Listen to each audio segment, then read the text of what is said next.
কবি রুদ্র মোহাম্মদ শহীদুল্লাহকে ভাষা ও সাহিত্যে মরণোত্তর ২১ পদক ২৪ প্রদান করায় প্রধানমন্ত্রী শেখ হাসিনার প্রতি কৃতজ্ঞতা জানিয়েছেন মোংলাবাসী।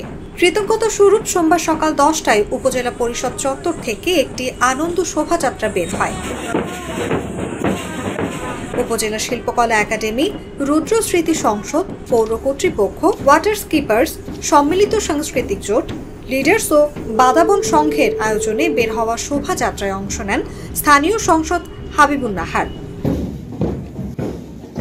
এদিকে বিকেলে রুদ্রের গ্রামের বাড়ি মিঠাখালীতে অনুষ্ঠিত হয় রুদ্রের স্মরণানুষ্ঠান। এতে প্রধান অতিথি হিসেবে উপস্থিত ছিলেন খুলনা সিটি মেয়র তালুকদার আব্দুল খালেক। পরে অনুষ্ঠিত হয় সাংস্কৃতিক অনুষ্ঠান।